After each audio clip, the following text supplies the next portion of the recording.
So before we get into this, it can be easy to get into the weeds when we start talking about sequences versus series because they're very closely related. Remember that a sequence is just an ordered list. So when I talk about a sequence, I'm just talking about the ordered list A sub n.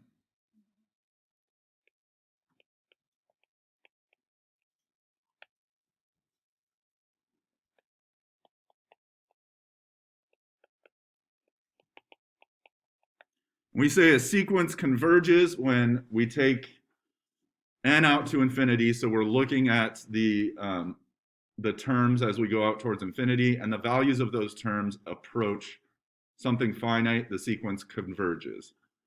If the values don't approach something finite, if they bounce back and forth, or if they just keep getting larger, positive, or larger, negative, then we say the sequence diverges, right? All right. So we're going to define series. What does this thing mean?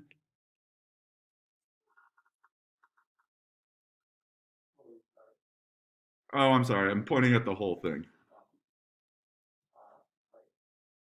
What is capital sigma telling us to do? Add.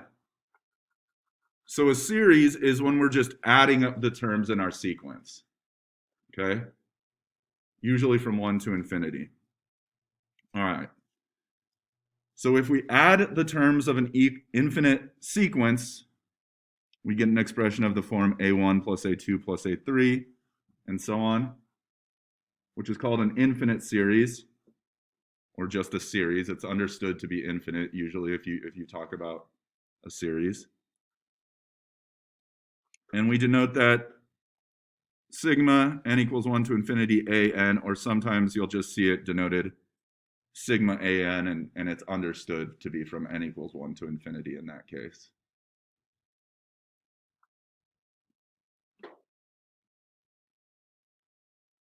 And so when we talk about a series, what we can think about is we can convert it to actually a sequence of partial sums.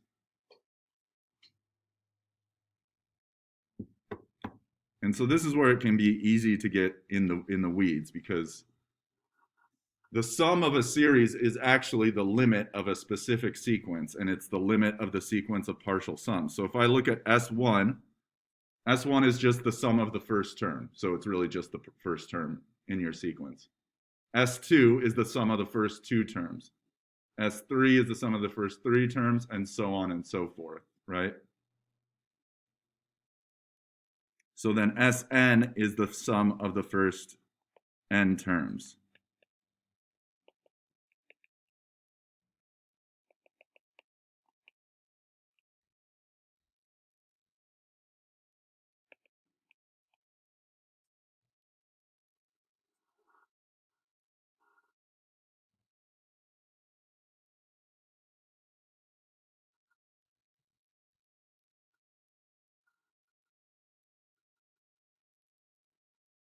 Let me ask you this.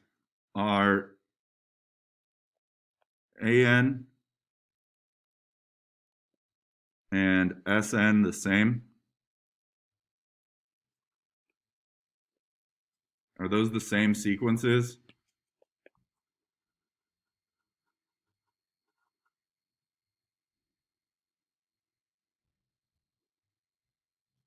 I mean, do they both approach infinity? Well, they both. Well, for both of them, you can let n approach infinity.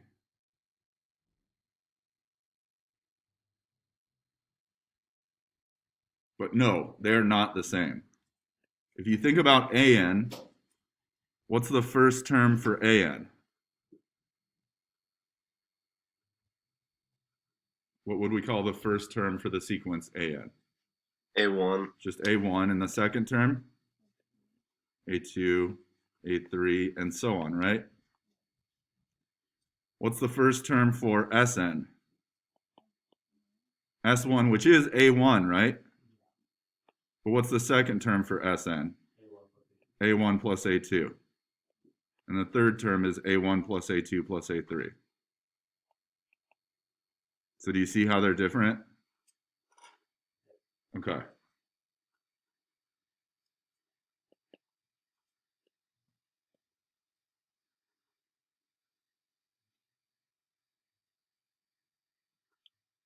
They are related, they're not the same.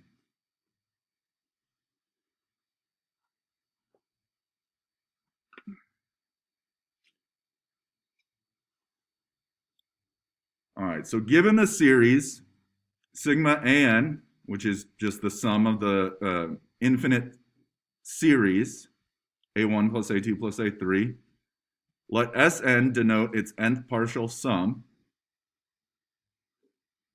Then we could say that the limit as n approaches infinity of Sn is equal to S. This is your sum of the infinite series.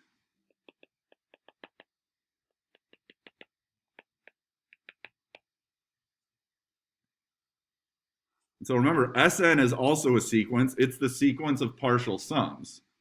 So if we look at n going towards infinity, then we're looking at larger and larger partial sums, right? And once n approaches infinity, you're looking at the full-on infinite sum, okay? And so if that series of partial sums converges to something that's a real number, then we say that the series is convergent. And we write that a1 plus a2 plus an out to infinity equals S,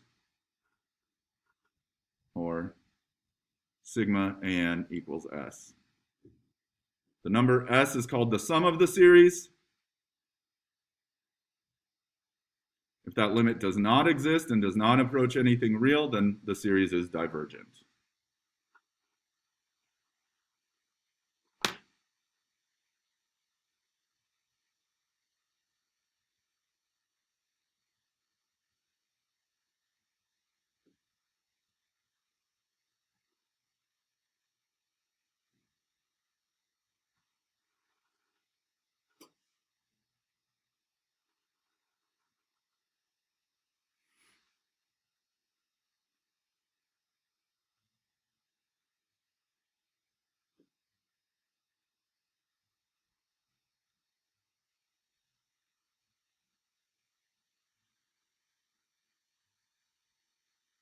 All right, now, it may feel weird that you can add up infinitely many things and they can add up to a finite sum, but that's what integral calculus is, right? You're adding up the areas of infinitely many, infinitely small rectangles, and they're generally adding up to a finite value. But in this case, we're going to look at it as a series.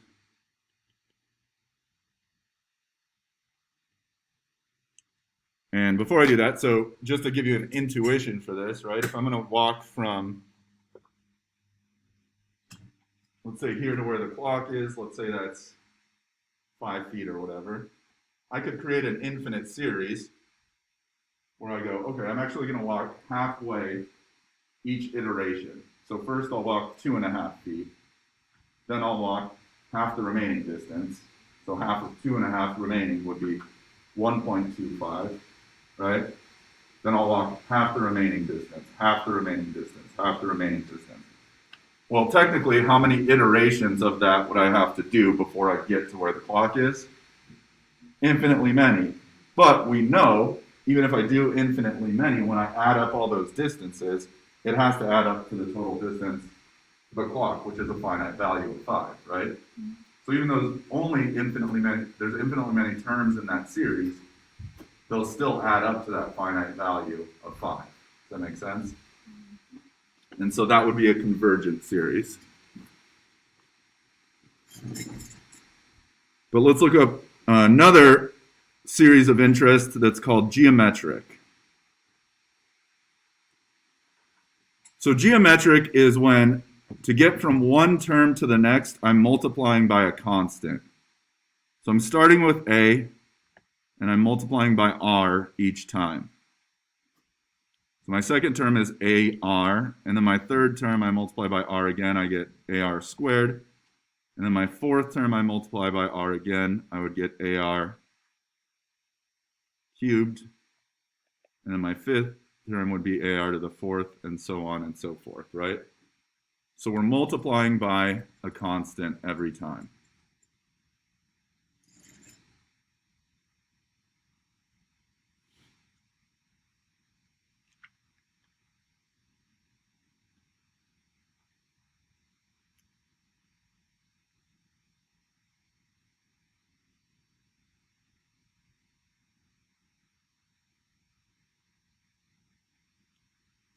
All right, so I want to prove this formula before we write it down. So let's look at just an nth partial sum of a geometric series. So my first term is A, my second term is AR, my third term is AR squared, my fourth term is AR cubed. So notice that each term, the power is one behind the term index. What I mean is, this is my which term? Fourth term, and what's the power? Third. So if I'm taking a finite number of terms, which is n, what's my last term going to be? Excellent. So my last term, because each one is, the power is one behind its place in the series, would be n minus 1, right?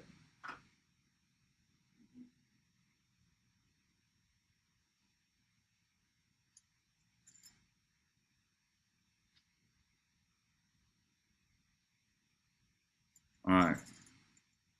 So what if I took that sequence, or sorry, that series, and if I multiply everything through by r?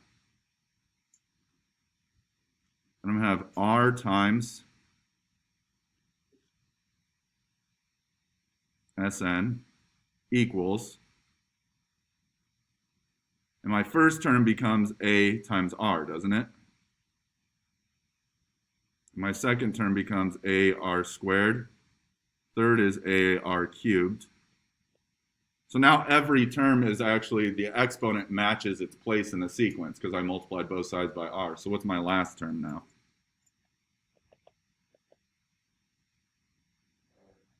ARN, right?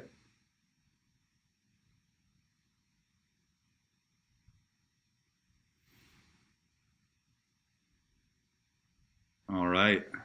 So now what I want to do is I'm going to subtract these two equations.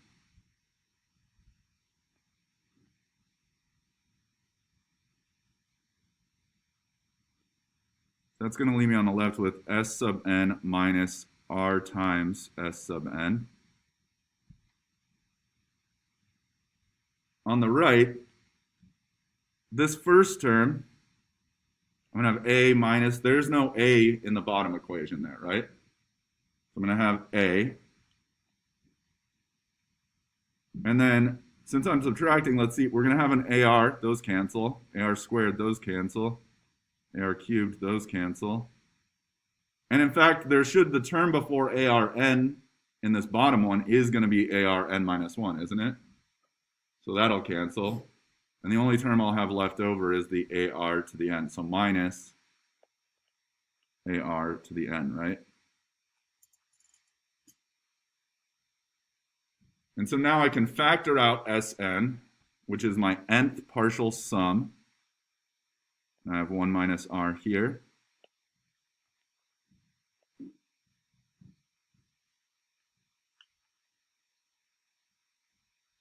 I can divide out 1 minus r.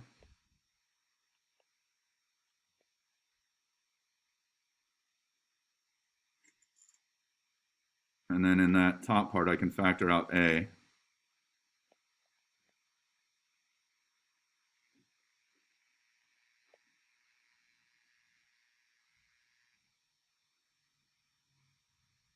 All right.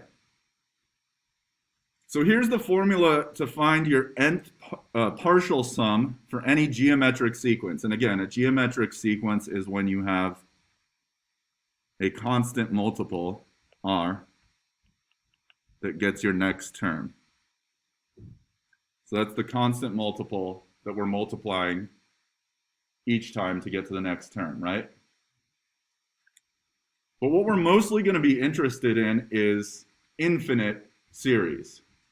And so what I want to do is let's look at what happens when we let n approach infinity.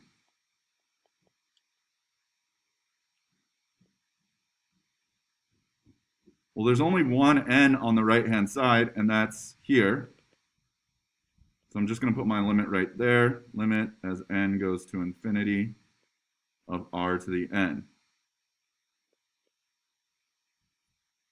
Well, that was a special kind of sequence. This particular situation here, whoops, I forgot my infinity.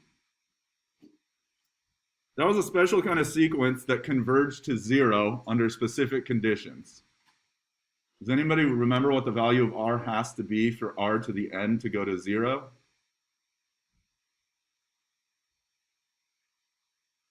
Remember, n's getting infinitely large positive, right?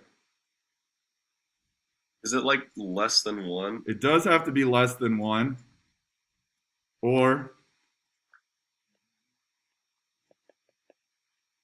r can be less than 1, or in between 1 and 0, but there's a few more, bigger than -1. And so the reason is, give me a number between -1 and 1.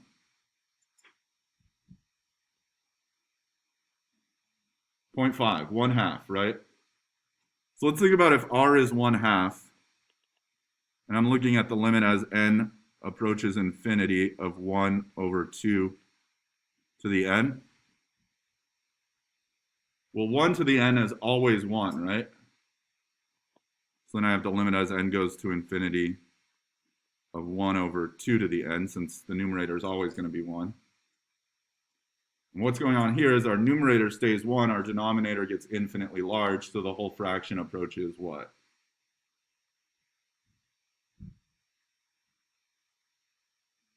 Yeah, the whole thing is going to go to 0. And it'll work that way for any number that's, as long as it's in between -1 and 1, right? So we know that this goes to 0 if r is between -1 and 1.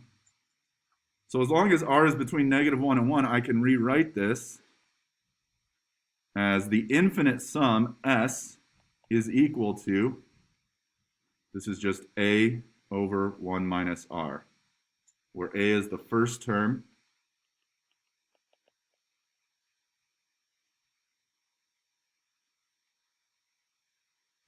r is the constant multiple.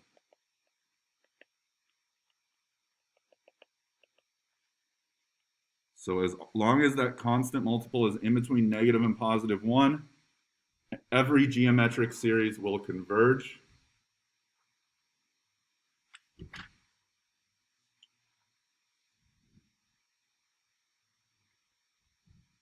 So we're going to do an example, then we'll do one that will break your brain and frustrate you. It's not hard. I just like it. All right. No. I just like the conversation surrounding it. Otherwise, if the absolute value of r is greater than or equal to 1, the series is divergent. So if it's bigger than +1 or less than -1 and it's geometric, it diverges.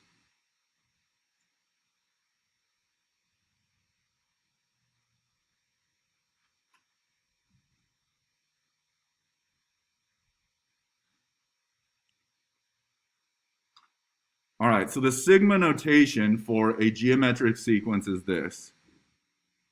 Sigma a times r to the n minus 1. So we want to remember that, because if we can get it to be in that form, we can easily identify a, which is the first term, and you can easily identify r, which is the constant multiple, right? So if I look at this example, it's not immediately in that form. I have sigma n equals 1 of 2 to the 2n times 3 to the 1 minus n.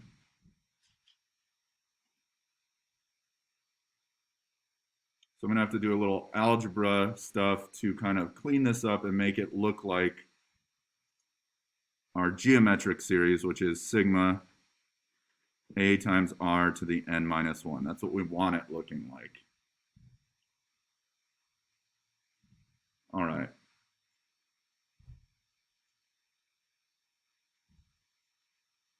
So the first thing I can do is rewrite this as sigma 2 squared to the n, because power of a power, what do you do with the exponents?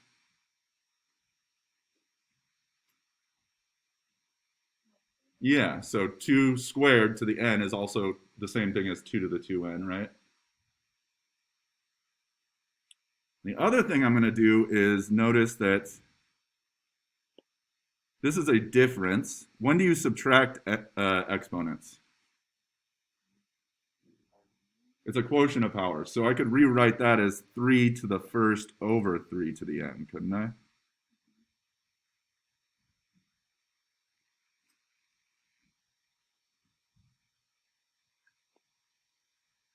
All right, let's simplify that a little bit. So now I have 4 to the n. So sigma 4 to the n times 3 over 3 to the n. All right, so multiplication is commutative. I can switch the places of the 4 to the n and the 3. So now I have sigma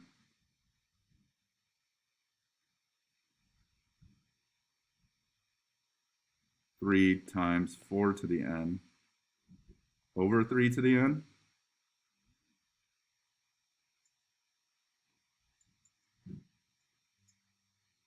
All right.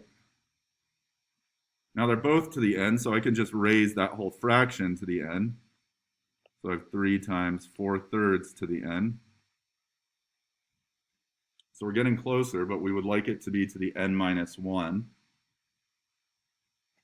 So any ideas about how I could make this to the n minus 1 instead of to the n?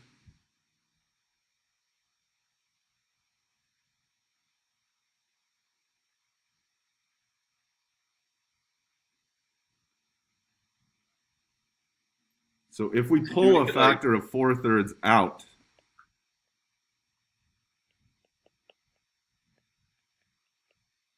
this is technically 4/3 to what power? The one that I have as a coefficient there. Because that would be to the first, right? Yeah. And then this would be to the n minus 1, because if I add those, I get to the n, right? Okay. And then I'll just simplify that. So I get sigma, 3's cancel, so 4 times 4/3 to the n minus 1. And now it is in that standard geometric form. What's the first term of that series going to be? What's a?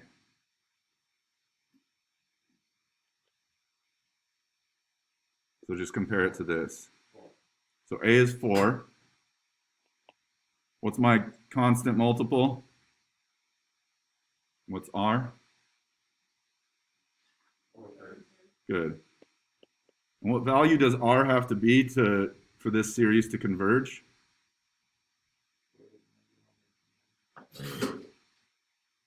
Good. In between negative and positive 1. Is this? This is greater than 1.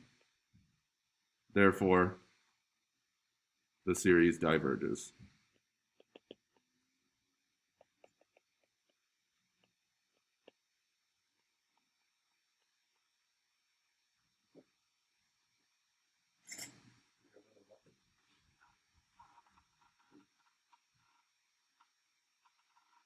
How's that? Making sense so far?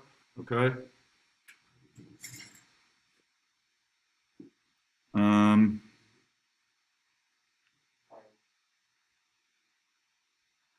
So I think before we get to this one,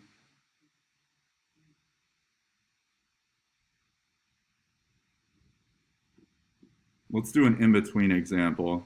Let's do a couple in-between examples. I'm going to show you one that converges.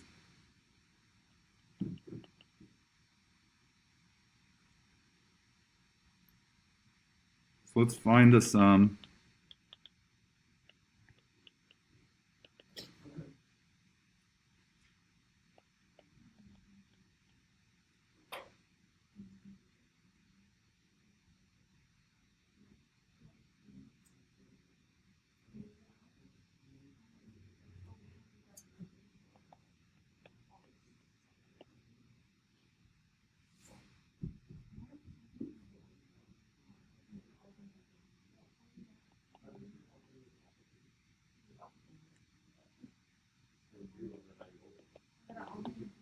Okay.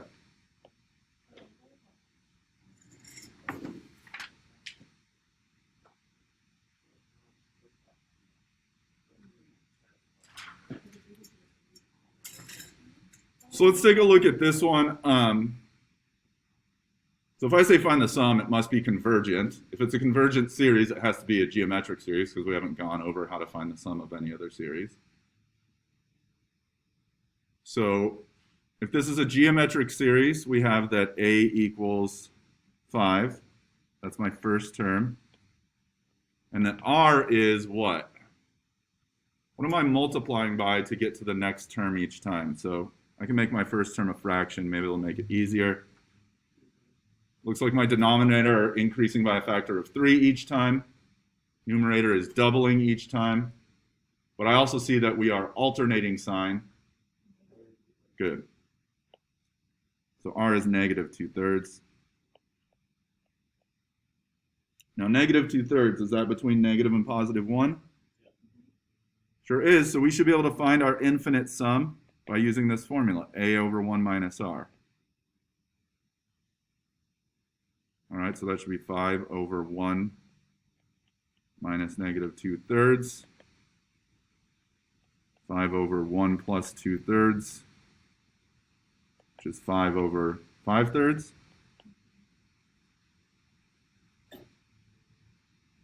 Which is 5 times 3/5, or 3.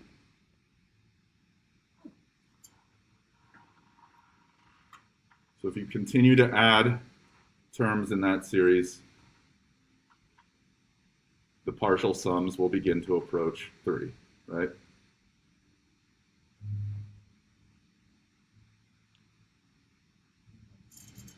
All right, let's do another example. So any repeating decimal can actually be written as an infinite series. So this makes it really nice because now you have a hand approach to rewrite a repeating decimal as a fraction. So let's go with another example. Let's choose, for example, 2.317 repeating.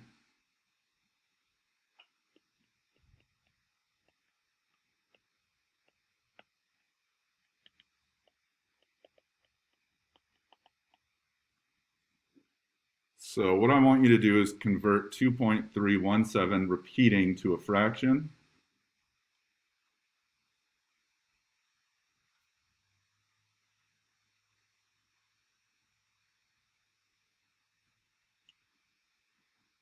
All right, and so here's how we're going to do that. We're going to rewrite this as an infinite sum instead of as a repeated decimal. And the way we'll write it as an infinite sum, I'll say 2.317 repeating is equal to 2.3 plus 17 over, what's this decimal place?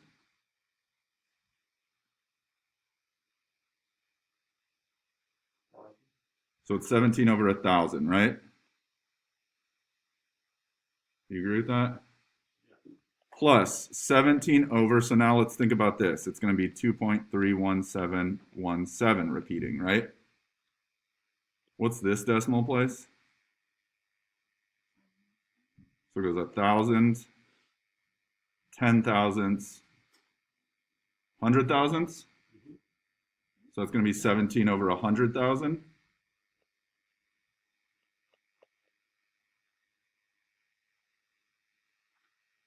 And then it would continue that way, right? And then I'd add another 17. And now I'm going to get lost in the decimal places. But it goes, what? Tenths, hundreds, thousands, 10,000s, 100,000s, millions, 10 million. So plus 17 over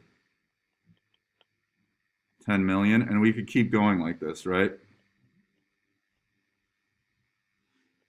And you can see now that's just an infinite sum. And all that's going to be doing is adding a 17 in the correct decimal place each time. All right, so it's an infinite sum. What's our first term? 2.3. I should really write that since I'm converting this into a fraction. A equals 2.3, which is 2 3/10, which is 23 over 10. Okay. What's my R? What's my common multiple that I'm doing to get from one term to the next? You can start at the 17s. So my numerator, I'm just multiplying by what? So that's 1. My denominator, I'm multiplying by what? 100 every time? 1,000 times 100 is 100,000 times 100, is that 10 million? Yeah. All right, so R is 1/100th, which is definitely in between 0 or -1 and 1, right? All right, so now all we should have to do to find the sum is go A1, which we said is, or sorry, A, which is 23 over 10, divided by 1 minus R, so 1 minus 100. 23 over 10 divided by 1 minus 100th is 99/100ths, right? 23 over 10 times 100 over 99. That'll cancel and become 1. That'll become 10. So that's 230 over 99. All right, so pop that into your calculator. What's 230 divided by 99?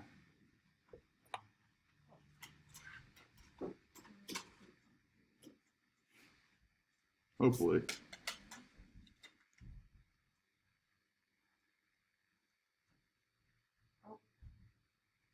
Oh no, what did I screw up?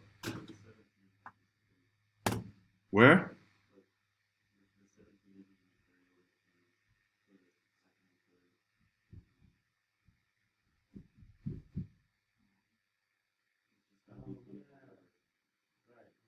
Say again? The way we're doing it now would be like 0, 1, 0, 1, 0, 1, 0, 1. Because of the 17, because 17 repeated.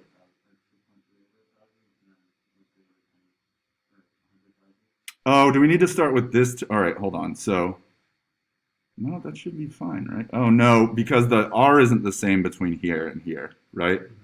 Okay, so I'm sorry. Let's do it this way. That was a mistake.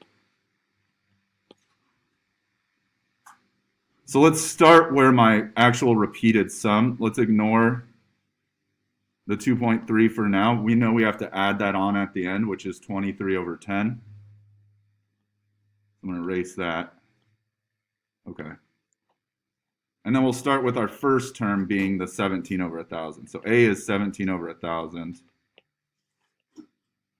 R is still 1/100th.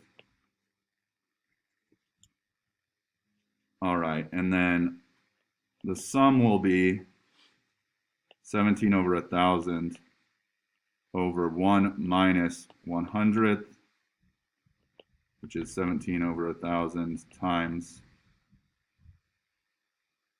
100 over 99. All right, which is 17 over 99. All right, so now if we add 17 over 99 and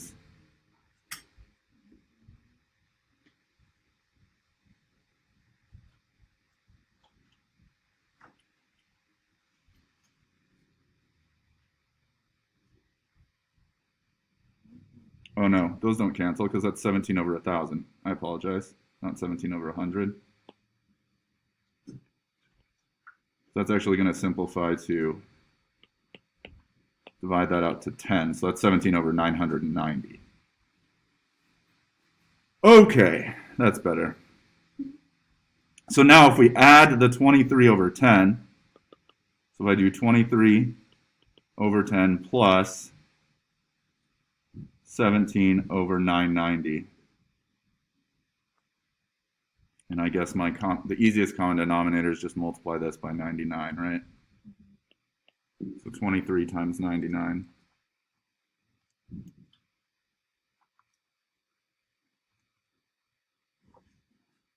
$2,277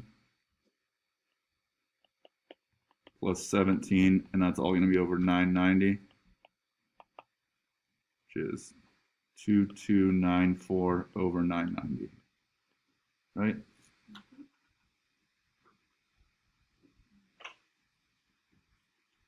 Those are both even, so I suppose if you wanted to, you could reduce it by a factor of 2, and that'll get you 1147 over 445.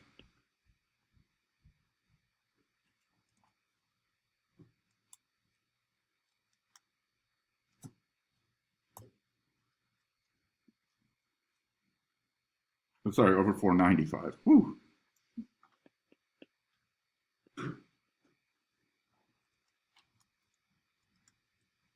There we go.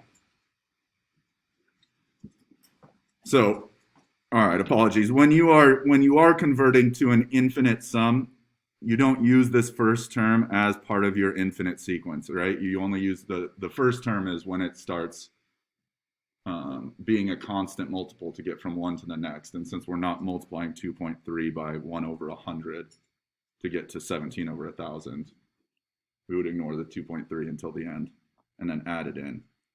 All right, so the one I wanted to do was, then that should work for 0.9 repeating, right?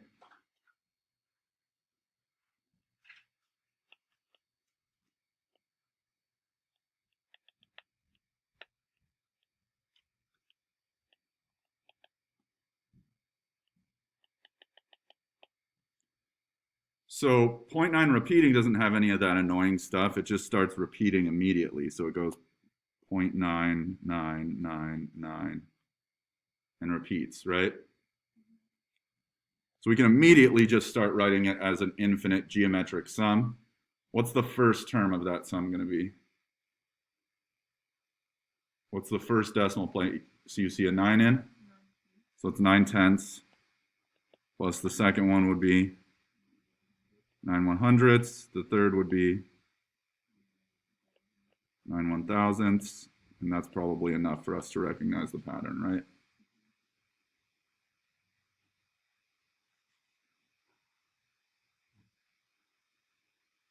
All right.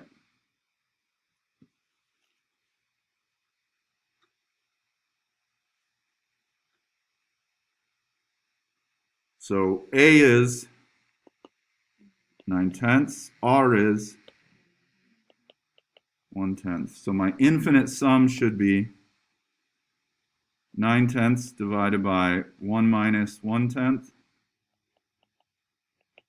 which is 9/10 divided by 9/10, which is 1. Yeah, so it is a fact that 0.9 repeating is equal to 1. Not close to 1, they are the same.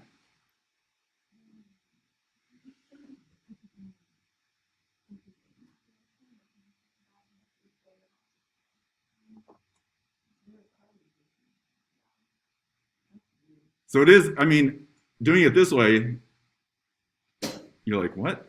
But I think you would probably be comfortable if I told you that 1/3 just equals 0.3 repeating, right?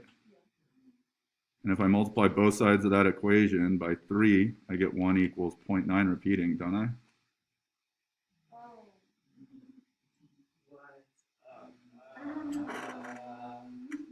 Really? That's interesting. Yeah, really? We just proved it up here. I kind of like it though. I'm gonna go tell everybody that please don't repeat this one. All right. So there you go. There's a fun sequence. So let's look at some other types of series. We're going to look at the series 1 over n times quantity n plus 1. And we're going to show that it's convergent and find its sum. And we're not going to use, this isn't geometric, but we'll sort of use a different argument to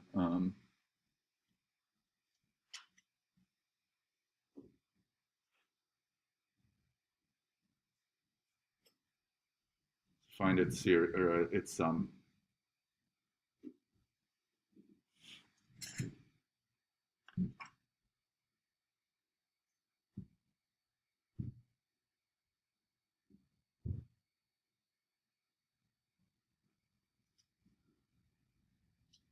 All right, so let's look at its partial sum. I'll call that S sub n. So there's an n there, so there's indicating I'm only adding up a finite number of terms. I'm going to go from I equals 1 up to n. So now my iterating variable is I. And I'm going to have 1 over I times I plus 1. And we're just going to look at what the first n terms would look like. So if I is 1, I have 1 over 1 times, and then I plus 1 would be 2, right? So there's my first term, and then I would iterate I. Now I equals 2. I'm going to have 1 over 2 times 2 plus 1 would be 3, plus 1 over 3 times 4, plus so on and so forth. 1 over n times n plus 1 would be my last sum.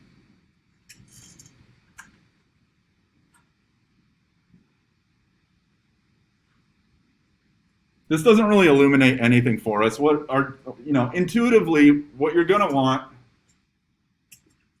for a series to converge, the terms have to be getting smaller. They cannot be getting bigger. Because if you're just adding terms that are getting larger and larger, you're going to be adding to infinity, right? So we can see here the terms are getting smaller, right? I have 1/2, 1/6, 1/12, and so on. So it at least could be convergent, but it's not super clear as is written if it is. So what we're going to use is our old friend called partial fraction decomposition, which is I should be able to separate 1 over I times I plus 1. Those are both linear factors, right? I and I plus 1. I should be able to decompose it into two fractions. I'll call it A over I plus B over I plus 1, right? Don't worry, this is a real starter partial fraction decomposition. It's not too bad. Do you remember where I go from here? I want to get rid of fractions.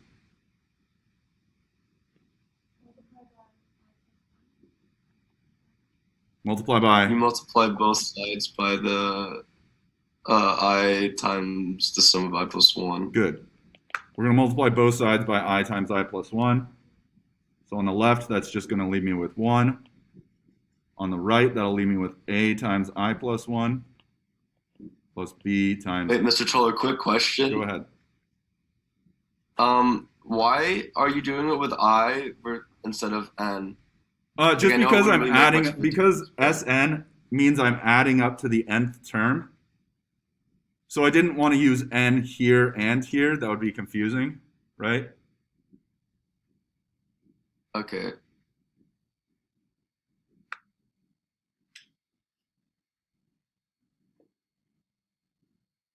All right, we can use the shortcut for this. If I is 0, then I'm left with what? Careful. A equals what? All right, so we know A equals 1, so 1 equals I plus 1 plus BI. And is there anything I can do to eliminate the other terms but not B?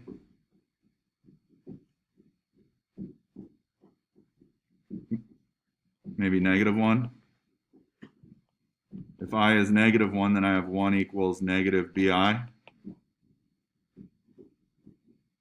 Or sorry, negative B rather, not BI. So B is -1, right? All right, so my partial fraction decomposition comes out to 1 over I times I plus 1 is just 1 over I minus 1 over I plus 1, right? So now let's again take a look at my partial sums up to the nth term and see what that looks like.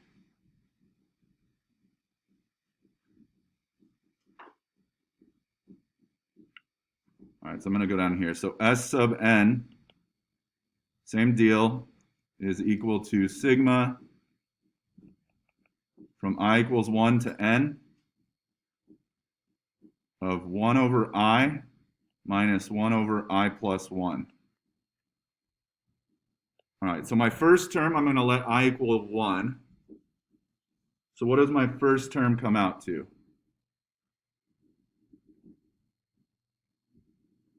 Plug I equals 1 in here. So that's 1/2 no, I'm sorry, that's 1 over 1 minus 1/2, which is 1/2. I see where you were going. I'm just going to keep it as pairs for now. So 1 minus 1/2. Yeah? And I'm just going to group them so that I know, okay, I iterated there. Now we plug in I equals 2. What do we get? So plus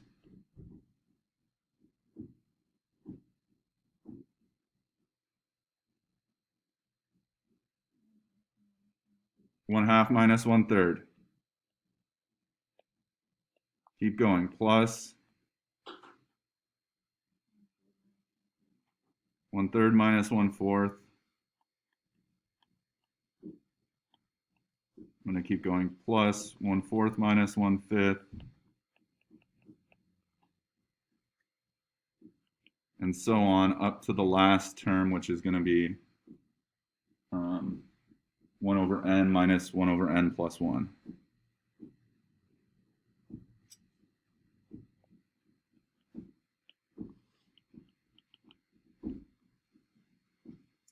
All right. What do you notice? Look at the way these are grouped. My first term is 1, my second term is negative 1/2, and then my third term is positive 1/2. So what happens to those 1/2s?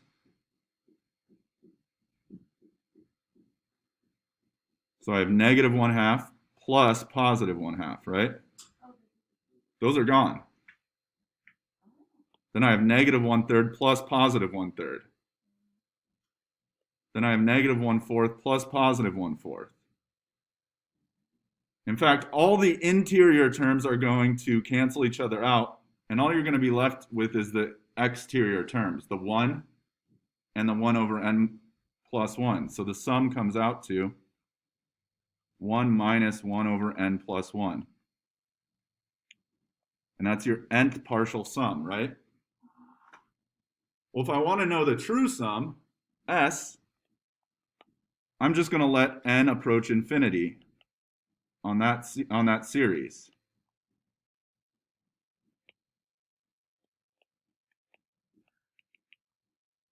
Well, what happens as I let n approach infinity? So let's go here. The 1 is just going to stay a constant of 1.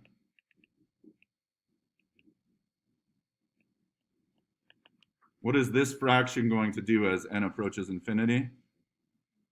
That's going to 0, right? And so my overall sum comes out to 1 minus 0, or 1.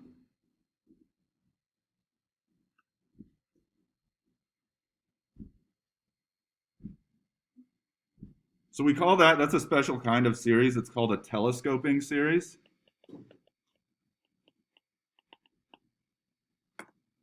Because that's exactly what happens, right? The ends stay, but the middle just telescopes down, like an accordion.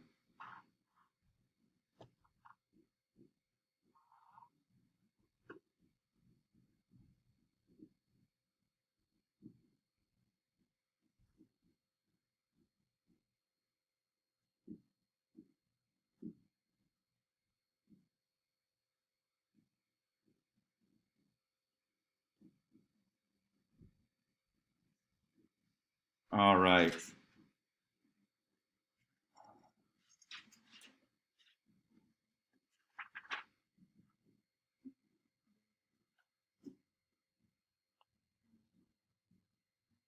Okay, a couple more. This is called a harmonic series. 1 plus 1/2 plus 1/3 plus 1/4. I don't know why. Something music. One of you students told me why. Something to do with notes and sequence. Right. I don't know. Is it the way sound deteriorates with distance or something? That's called dampening, though, like in the physics of sound. There's some reason it's called harmonic. Like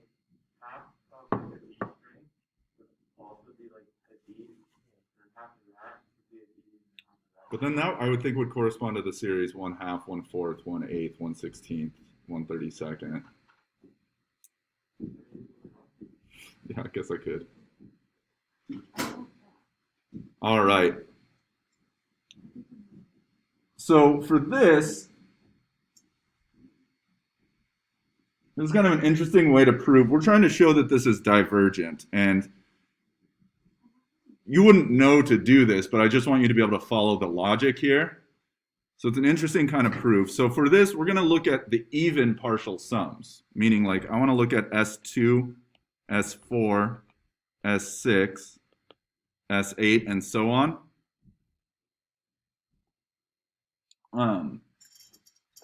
And these are still approaching S infinity. It's still approaching the total sum. We're just approaching it by only looking at the even partial sums. But that's fine. If it does converge, then the even partial sums should converge.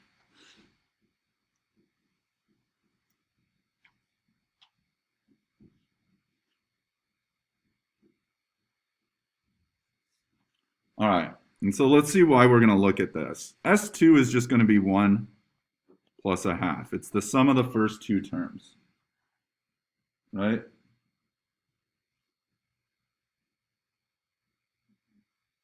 Now S4 is 1 plus 1/2 plus 1/3 plus 1/4. But what I want you to focus on is that 1/3 plus 1/4. Do you agree that 1/3 is bigger than 1/4? So then this certainly has to be greater than 1 plus 1/2 plus 1/4 plus 1/4, right? And the reason I'm doing that is because when we add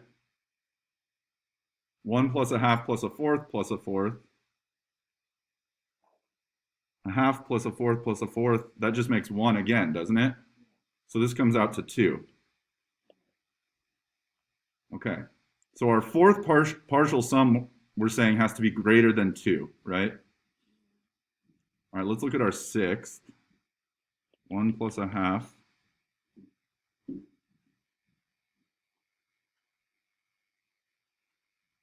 Oh, we're not even doing 6. I'm sorry. We're just going to jump straight to 8.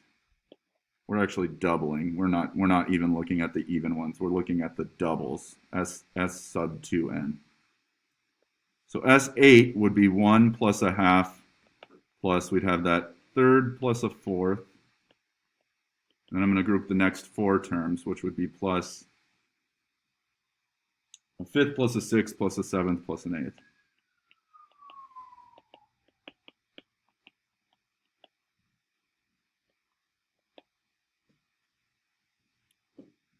Okay. Well, we already said that if we replace the 1/3 with a 1/4 over here, then our partial sum should be greater than that. So 1 plus 1/2 plus 1/4 plus 1/4. And then do you agree that all these terms, 5th, 6th, and 7th, they're all smaller than an 1/8? Or bigger than an 1/8, I'm sorry. They're all bigger than an 1/8. So if I replace them with an 1/8, then this inequality should hold. So plus an 1/8 plus an 1/8 plus an 1/8 plus an 1/8.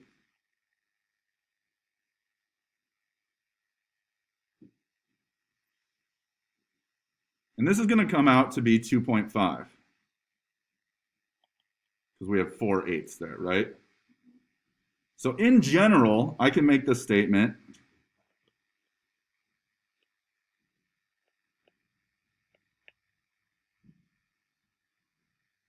S sub 2 to the n,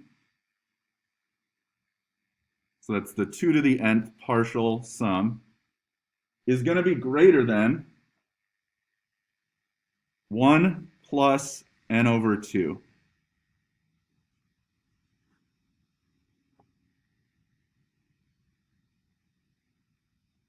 So think about it. For S4,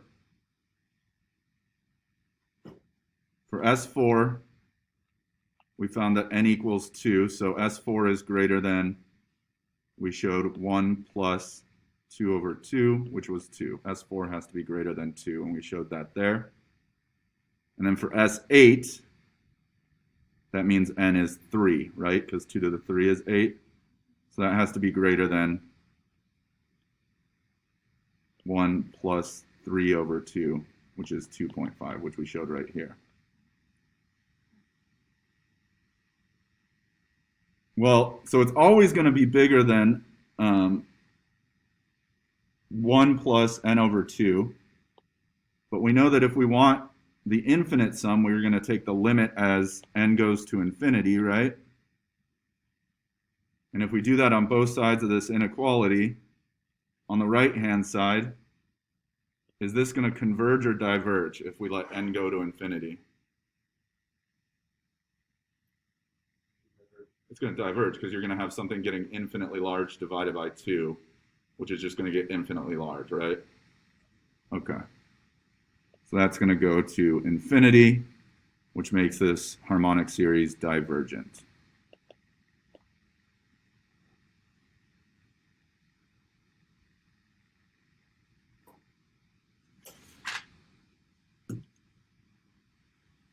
All right, we're going to take a pause there.